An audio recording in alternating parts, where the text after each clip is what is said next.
E aí, pessoal, beleza? Tudo bem? Meu nome é Thiago e seja bem-vindo ao nosso treinamento de arquitetura hexagonal e Domain Driven Design. Esse treinamento, ele vai ser um treinamento bem prático. A ideia aqui é entendermos os conceitos teóricos, implementar os conceitos teóricos de tal forma que a gente consiga absorver todo esse conteúdo. Porque eu sei também que nós não temos, né, nós, que eu digo, nós profissionais de TI, desenvolvedores de software, muitas vezes nós não temos dezenas de horas para ficar na frente de um computador fazendo um treinamento, né? O objetivo aqui é ser bem prático. Por quê? Porque às vezes você precisa passar numa entrevista de emprego, né? E você precisa adquirir um conhecimento de DDD e arquitetura hexagonal de maneira bem rápida. Às vezes você tá com um projeto em andamento ou um projeto para iniciar, e você precisa realmente ter o conhecimento, né, de arquitetura hexagonal e DDD, e eu sei como é que é isso, né, porque eu vivo isso todos os dias. Então o objetivo aqui é o quê? Ser um curso leve, porém abordar tudo o que é necessário para que possamos aplicar de forma real, em projetos reais, a arquitetura hexagonal e o Domain Driven Design.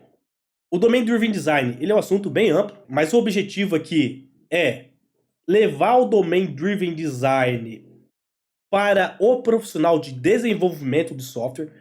Ou seja, o Domain Driven Design é algo que não se aplica somente ao desenvolvimento, ou seja, à etapa de codificação, mas, por exemplo, arquitetos de solução utilizam o Domain Driven Design para definir contextos delimitados.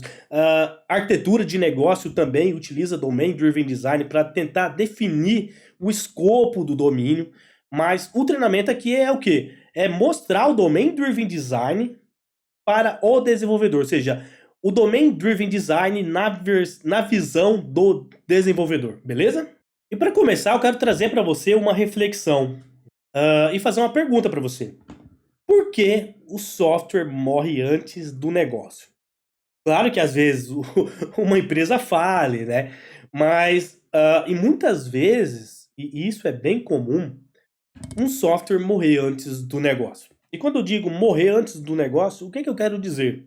Ou digamos que você tem uma empresa, né? Você tem um software que faz a gestão do seu negócio, só que em um determinado momento, aquele software já não te atende mais. E o que acontece? Ou você constrói um novo software para te atender, ou você procura no mercado, né, uma empresa que vai fornecer esse software como um serviço e você acaba adquirindo esse novo software. Para o seu negócio, aquele software morreu, porque ele já não te atende mais.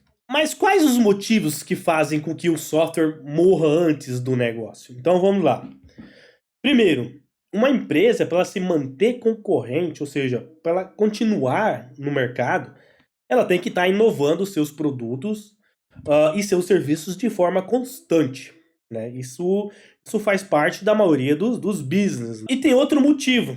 Por um lado, a gente tem um motivo que uma empresa precisa inovar os seus produtos, inovar o seu modelo de negócio para se manter no mercado. Segundo, existe questões tecnológicas, ou seja, a tecnologia ela evolui muito rápido, novos frameworks, novas linguagens de programação, novos tipos de bancos de dados, novos serviços na cloud. A inovação da tecnologia ajuda o seu negócio a evoluir também. E a junção da tecnologia mais as evoluções do negócio para que uma empresa continue sendo competitiva pode gerar uma coisa que é chamada de acoplamento. E o acoplamento ele pode trazer a morte certa do software.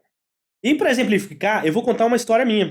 E para que fique mais claro para você o que eu quero dizer sobre o software morrer, negócio evoluir, eu vou contar uma história particular minha. Isso é uma experiência real que eu tive. 10 anos atrás, eu comecei uma empresa, né, uma empresa de software, no qual a gente construiu, né, um software de gestão empresarial na nuvem para atender clientes de médio porte. E há 10 anos atrás, quando estava começando a ficar bem forte assim, um movimento de nuvem, a gente decidiu fazer, né, um software de gestão empresarial na nuvem. E naquele momento, a gente se viu, né, fazendo um produto bem inovador. Falei, cara, no momento que a gente está, né, que seria aquele momento, né, há 10 anos atrás, onde 90% dos softwares, né, Quer dizer, para mim, 100% dos softwares que eu conhecia de gestão empresarial, né, ERPs, eles rodavam sobre desktop. E quando você roda sobre desktop, você tem aquele bloqueio de fornecedor, né, o vendor lock-in. Então, por exemplo, naquela época, 90% do que eu conhecia, né, rodava sobre Windows, mas e se uma empresa quisesse utilizar Linux? Ou se uma empresa quisesse utilizar Mac, entendeu? Então, não tinha essa liberdade de troca de fornecedor de sistema operacional por conta que 90% do que existia naquela época era feito em Delphi, né? E compilado para Windows. Se eu não me engano, tinha alguns projetos, né, que compilava para Linux, mas era coisa bem pouca, não era nada profissional. Então, naquela época, 90% do que se desenvolvia em desktop era para Delphi, né? Era Delphi e compilado para Windows, né? E quando a gente começou a fazer um sistema em nuvem, né, que rodasse sobre o navegador de internet, aquilo deixou a gente bem animado, que a gente pensou não, né? Tinha certeza que aquilo seria bem inovador. E de fato foi. Lançamos o produto e eu lembro que quando eu ia vender o software, né, eu ia as reuniões, eu ia demonstrar o software, as pessoas ficavam bem curiosas, né? E aquilo despertou o interesse de alguns, né? E alguns não, né? E esses que a gente conseguiu chamar o interesse, né? Ter o interesse deles, cativar o interesse deles, acabou se transformando em nossos clientes. Só que o que aconteceu? Com o passar dos anos, foi evoluindo o nosso software, a gente foi melhorando, a gente foi criando novas regras de negócio, ou seja, atender mais segmentos. Então, no começo, a gente fazia arroz com feijão, que era vender, ter um módulo de venda, um módulo de emissão fiscal.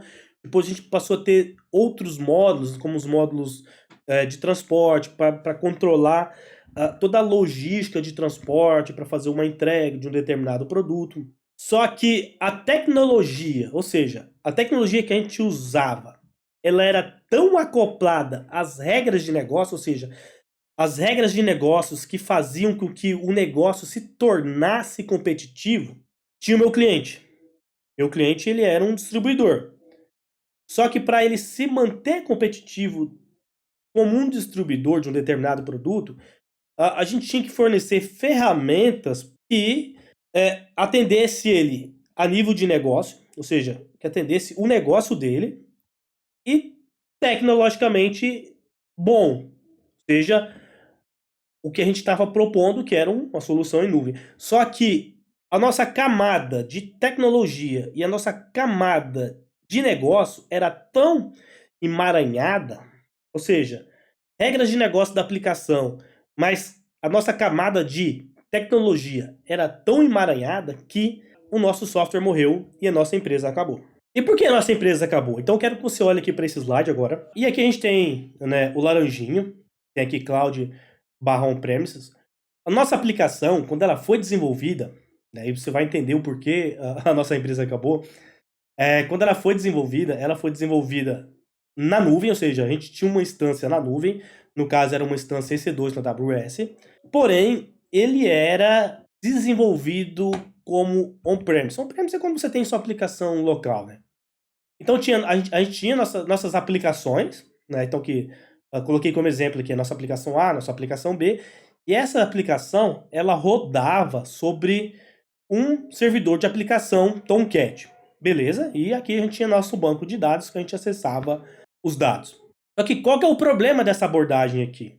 O problema dessa abordagem é que a gente não consegue escalar. Então, por exemplo, quando a gente tinha um pico de acesso na nossa aplicação, a gente não conseguia escalar. Por que a gente não conseguia escalar? Primeiro que a gente mantinha um estado persistente de informações na memória. Então, por exemplo, a sessão do usuário, né? Não tem quando você loga num serviço, aí você tem a sessão do usuário, né? A sessão do usuário a gente mantinha na memória principal. Então, quando você tem a sessão do usuário mantida na memória, você não consegue distribuir o processamento da aplicação. Beleza, e outro fator, a gente utilizou JSF com Java, né? JSF é Java Server Face. É um framework para trabalhar com desenvolvimento visual, ou seja, de criar telas, né? Mas para web, de forma muito simples, né? E orientada a eventos, como se fosse um Delphi, um Visual Basic ali, que você arrasta um botão para a tela, clica, né? Digamos, no evento um clique, eu quero que faça isso ou faça aquilo, né? Então, a gente utilizou o JCF para isso, porque traria muita produtividade. E qual que é o problema? A gente misturava as regras de negócio à camada de visualização, ou seja, as regras de negócio e o controle da tela, ela era totalmente entranhada. Então, quando eu disse que a nossa camada de tecnologia e a nossa camada de regras de negócio eram totalmente entranhadas, é por isso, porque eu tinha ali meu componente visual, que fazia muito bem a questão de trabalhar com telas de forma muito rápida, muito fácil. Porém, as minhas regras de negócio da aplicação, ou seja, digamos que quando um cliente compra um produto, eu poderia dar desconto ou não? E qual o percentual de desconto que eu poderia dar? Estava tão entranhada ali na minha camada de tecnologia que quando passou-se os anos e as coisas foram evoluindo, a gente não conseguiu evoluir. Então, o que aconteceu? Começou, né, a vir React para construção de front-end, começou a vir Vue, começou a vir Angular, e a gente não conseguia desacoplar a nossa camada de visualização, né, as telas da nossa aplicação, das regras de negócio, porque elas estavam totalmente emaranhadas. E para a gente fazer isso, o que a gente tinha que fazer? Tinha que reconstruir a aplicação. Então, ou seja, para reconstruir a aplicação, a gente teria que investir dinheiro para fazer um novo software. E a gente não cresceu suficientemente, ou seja, nesses 10 anos que a gente ficou com a empresa, a gente não cresceu suficientemente para ter receita suficiente para bancar uma reconstrução, ou seja, uma refatoração dessa aplicação. E aí que a gente chegou a uma conclusão que, cara, a gente não vai conseguir atender mais nossos clientes, porque os negócios dos nossos clientes, eles continuam evoluindo, e nós não conseguimos mais evoluir tecnologicamente, ou seja, por quê? Não conseguimos usar um React, não conseguimos utilizar um Vue, não conseguimos levar a nossa arquitetura para microserviços, porque ela é tão acoplada às regras de negócio, à camada de apresentação, que é inviável, não tem como desacoplar, refatorar. E isso foi a morte da nossa empresa. Então, o modelo ideal de arquitetura que a gente queria alcançar, né, para se manter concorrente no mercado, né, se manter no mercado, seria esse da imagem verde, né, no qual a gente traria, né, a nossa aplicação, em vez de ela rodar numa aplicação, um servidor de aplicação como um Tomcat, ela rodaria sobre containers, né. Ela rodando em container, ela poderia ser distribuída, ou seja, a gente poderia ter várias réplicas da aplicação dentro de um cluster. Aqui como exemplo, um cluster EKS, né? Aí então poderíamos ter aqui uma camada de cache para melhor performance, trabalhar com eventos através de Kafka, trabalhar com algumas soluções serverless. Então, não conseguimos chegar nessa arquitetura-alvo, porque não tínhamos dinheiro para construir uma nova aplicação. E, por não melhorarmos a nossa aplicação, o nosso software morreu porque os clientes deixaram de usar o nosso software, porque a gente acabou não conseguindo atender mais esses clientes. E, infelizmente, a nossa empresa acabou, mas, né, isso me deu uma experiência absurda na construção de software. Absurda. Então, não foram anos perdidos, foi um aprendizado que eu tive na prática, e a ideia é trazer esse meu aprendizado aqui para vocês, beleza? E o que a gente aprende com essa história que eu acabei de contar? A gente aprende que o software, ele deve ser feito para ser refatorado. Por que ele deve ser feito para ser refatorado?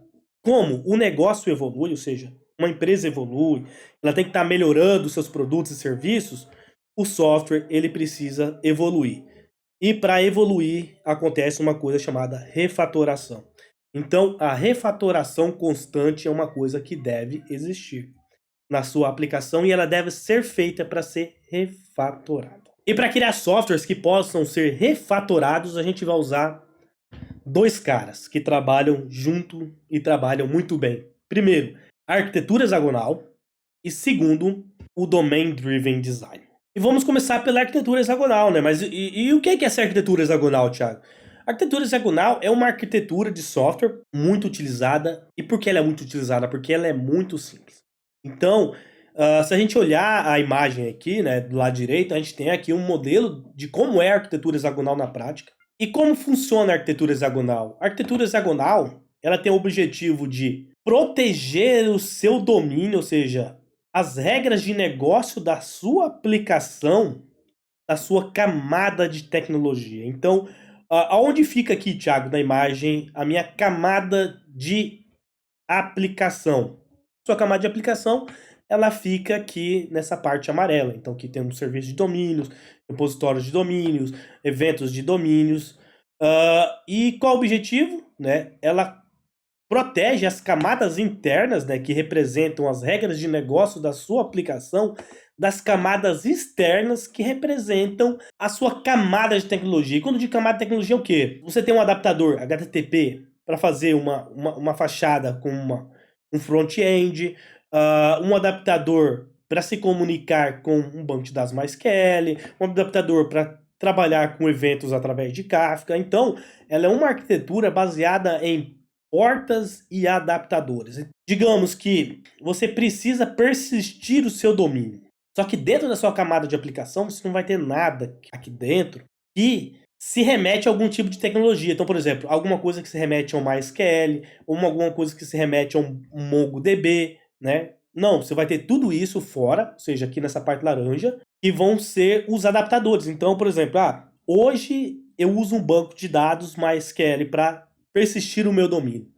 Mas caso o meu negócio evolua e eu precise mudar de um MySQL para um MongoDB, é só trocar o adaptador. Então, trocaria um adaptador de MySQL para um adaptador de MongoDB e toda a nossa camada interna aqui, que é a camada mais importante, que são as regras do nosso negócio, ela vai estar protegida. E o que protege, né, a camada interna da camada externa são as portas. Então, caso eu precise persistir uma informação, eu vou comunicar com uma porta, né? E essa porta, de fato, vai se comunicar com o adaptador correto. Caso eu mude o meu adaptador de MySQL para Postgres, nada eu preciso refatorar dentro da minha camada de domínio, ou seja, minha camada de aplicação. Somente na minha camada de infraestrutura, né, que é essa parte laranja, que também é conhecido como a minha camada de tecnologia. E agora a gente vai falar do DDD. Mas o que é o DDD, Thiago? O DDD é uma abordagem de construção de software com foco no domínio. Outra definição também, né, que DDD é uma abordagem para você construir o seu modelo de domínio da maneira certa. E agora você vai entender o que é o domínio daqui a pouco, né? Não se preocupe se tiver um pouco obscuro, mas o que é esse tal de domínio? O que é essas regras de negócio? Você vai entender. Isso tudo quer dizer o quê? Menos tecnologia e mais business. E quando eu digo menos tecnologia e mais business, é o seguinte, você se preocupar mais com as camadas internas da sua aplicação, ou seja, toda essa parte amarela para dentro, a que de fato é que representa o seu negócio, ou seja, as regras de negócio da sua aplicação, e se preocupar menos, ou seja, se preocupar mais com a camada interna, se preocupar menos com as camadas externas, ou seja, porque a camada externa, lembra que é aquela camada de tecnologia, e a camada de tecnologia é a camada que evolui sempre, novos frameworks, novas linguagens de programação, novo banco de dados, ou seja, essa camada externa, ela não pode interferir na camada interna, ou seja, o negócio, ele evolui, ele cresce, então ele tem que crescer e evoluir independente da camada externa. Então a ideia é o quê? No DDD, você se importa mais com a camada interna, ou seja, em representar as regras de negócio em forma de código, e secundário, você vai olhar para a camada de tecnologia. Assim, não se preocupe se estiver um pouco obscuro ainda, vai ficar tudo claro para você, a gente vai fazer tudo isso na prática, então não se preocupe, beleza? E agora a gente vai falar do domínio. E o que é esse tal desse domínio, né? A gente escuta muito, a gente vê um vídeo no YouTube e fala de domínio, uma palestra fala de domínio. Mas domínio é uma coisa muito simples, eu vou até ler aqui do slide, né? Que o domínio é o problema que seu negócio resolve. E qual o problema que seu negócio resolve, né? Qual que é o core business dele? Então, por exemplo, o Gympass.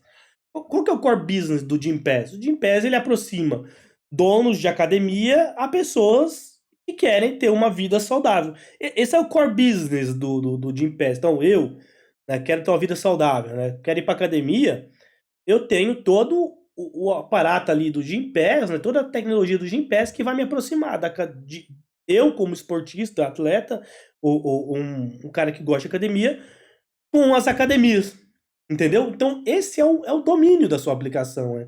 Esse é o domínio da sua aplicação e é o negócio, né? Então, alguns exemplos aqui de domínios, né? Claro que aqui, né, o domínio é o problema que ele resolve, né? Eu falei o core domain, né, que é o domínio principal. Dentro do core domain você tem subdomínios, você tem o seu problema quebrado em pequenas partes. Então, vou dar um exemplo, né? Só é possível permitir a venda de um produto que contém estoque, entendeu? Isso é um problema de domínio, é um problema que você precisa resolver. Uma coisa que o seu negócio precisa, né? Faz parte das regras do seu negócio, ou seja, você só permite a venda de um produto que tem estoque. Outro problema de domínio, né? Ou seja, outro problema que meu negócio resolve, né? Outra regra de negócio, né? A nota fiscal ela só pode ser emitida após o recebimento do pagamento. Dentro do meu core business, do meu domínio principal, eu vou ter subdomínios ali dentro. Ou seja, eu vou quebrar meu problema maior, né? Ou seja, as regras de uma visão maior do meu domínio, né? Em subdomínios menores. Então esse é um modelo de domínio. O Domain Driven Design, né, ele é adotado com um conjunto de padrões e práticas de desenvolvimento de software, como o Solid, a arquitetura hexagonal, a arquitetura orientada a eventos. Então, o Domain Driven Design é basicamente o quê? Você pega ali várias técnicas que existem, né, como você vê o Solid, a arquitetura hexagonal, a arquitetura orientada a eventos, você organiza essas técnicas de tal forma que você consiga evoluir a sua aplicação, ou seja, sua aplicação ela pode ser refatorada e evoluída de forma muito simples. E aqui olhando para essa imagem, a gente vê o Domain Driven Design dividido em duas partes, né? A parte estratégica, né, e a parte tática. A gente vai abordar nesse treinamento a parte tática, que é a parte que o desenvolvedor de software utiliza de fato, mas não que a parte estratégica não seja importante, mas a parte estratégica é uma visão do Domain Driven Design geralmente utilizada por arquitetos de solução, arquitetos de negócio. Então aqui do lado esquerdo, né, a parte estratégica do domínio, a gente vai tratar questões da linguagem ubíqua, né, ou linguagem onipresente, do domínio, quais são os subdomínios, né, qual é o bounded context, ou seja, quando começa um subdomínio e termina outro subdomínio, ou seja, como delimitar, né, esses subdomínios, né? Então é uma parte mais de análise, né, de discussão, essa parte estratégica. E nós, como desenvolvedores, a gente aplica no nosso dia a dia o Domain Driven Design tático, né, que a gente vai trabalhar com eventos, a gente vai trabalhar com entidades, a gente vai trabalhar com repositórios de domínio, com fábricas, com serviços, com camadas, com módulos, né? Esse é o Domain Driven Design que a gente utiliza no nosso dia a dia.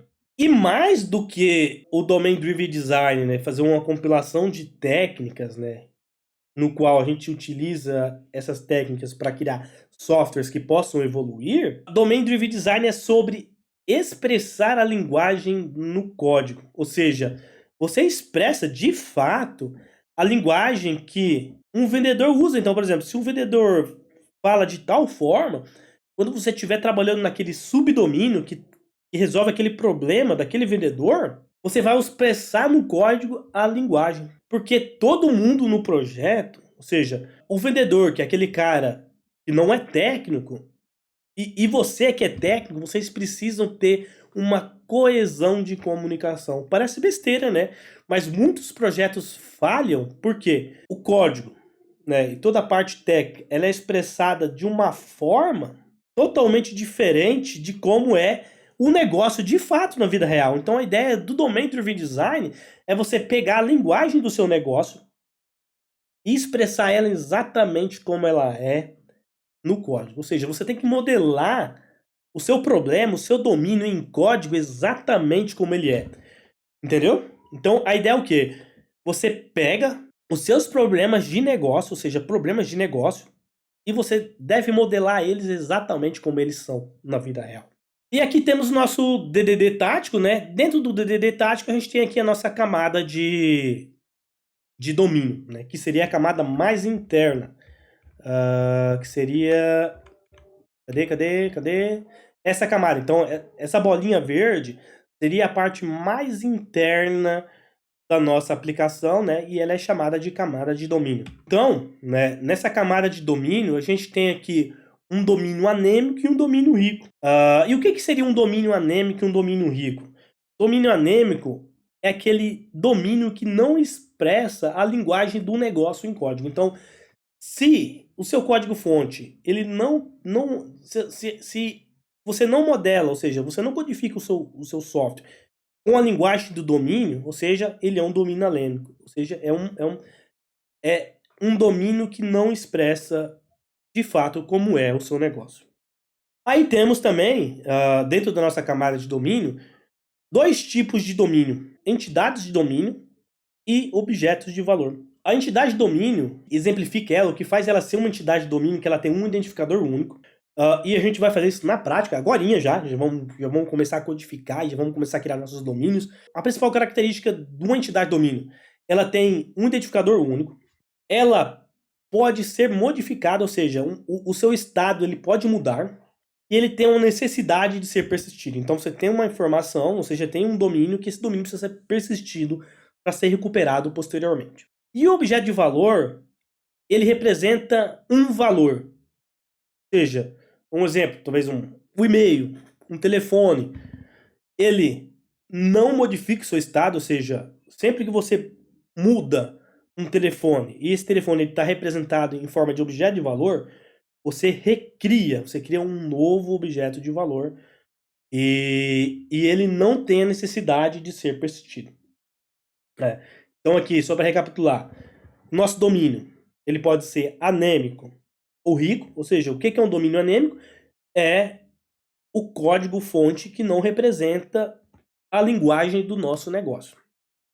E dentro do nosso domínio, a gente tem dois tipos de domínio, né? Que é o entidade de domínio e objeto de valor. A entidade de domínio, ela tem um identificador único e ela precisa ser persistida. E o objeto de valor, ele representa um valor, ele não muda o seu estado e ele não é persistido. E dentro do DDD tático também, a gente tem uma camada superior, que está acima daquela camadinha verde, né? Que é a nossa camada de serviço, que são serviços que trabalham junto com o nosso domínio. E eu vou mostrar aqui na imagem onde ela está. Ó, toda essa parte amarela aqui, ó, essa parte amarela, ficam os serviços de domínios, que são serviços, né, que trabalham junto com o nosso domínio. Então, na camada mais interna, a gente tem o domínio ali, que fica os nossos objetos de valores, entidade de domínios, e na camada acima a gente tem os nossos serviços de domínio, né, como repositório de domínios, que vai trabalhar toda a questão da persistência de dados do nosso domínio, toda a parte, os eventos de domínio, que vão trabalhar os eventos, e os serviços de domínio ali, que vai ser um coordenador entre domínios, tá? Então essa imagem aqui, ó, ela mostra os tipos de serviços de domínio. E agora a gente pode ir para a parte prática, né? Então, espero que você tenha entendido. Caso não tenha entendido alguma coisa, escrever a sua dúvida, eu vou ter o maior prazer no mundo em responder. E agora, tudo isso que eu falei vai entrar na sua cabeça e você vai ver, cara, como é simples, né? E como o DDD, ele resolve esse problema da evolução do software. Então, beleza? Então, agora vamos para a parte prática do nosso curso.